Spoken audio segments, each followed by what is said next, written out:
ادبی قافلہ انٹرنیشنل کی آج چوتھی سالگرہ کا موقع اور رنگا رنگ مشاعرہ سجا ہوا ہے آپ سب کی خوبصورت شمولیت سے کہ آپ جس طرح داد و تحسین دے رہے ہیں.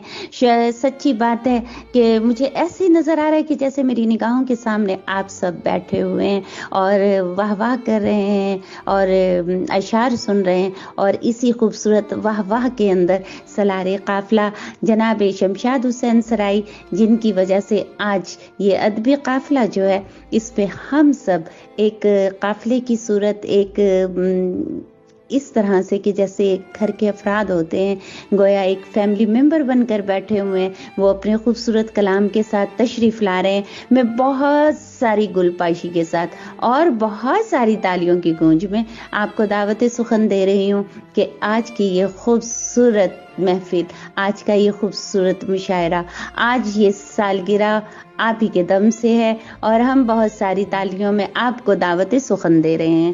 تشریف لائیے جناب ہم سب کے بہت ہی قابل احترام شمشاد حسین سرائی صاحب.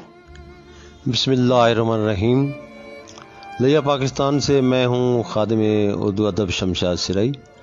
تمام دنیا ادب کے معتبر ہستیوں کی بے کرام محبتوں کی نظر آج 14 فروری کو محبت کے رشتوں کے نام اپنی ایک نظم رشتہ محبت کا سماعت فرمائیے.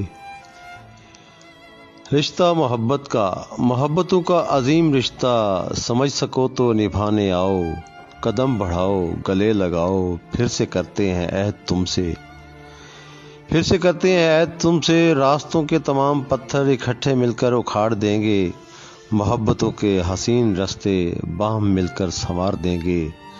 تمہارے ہونٹوں کی سرخ رنگت میں رقص لفظوں کا ہو رہا ہے، تمہاری گہری سی جھیل آنکھوں میں دل یہ میرا بھی کھو رہا ہے.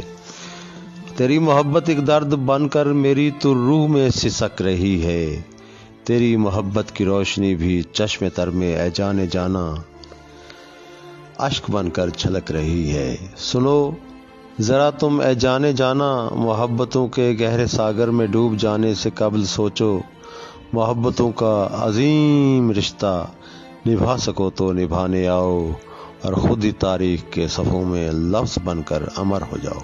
شکریہ.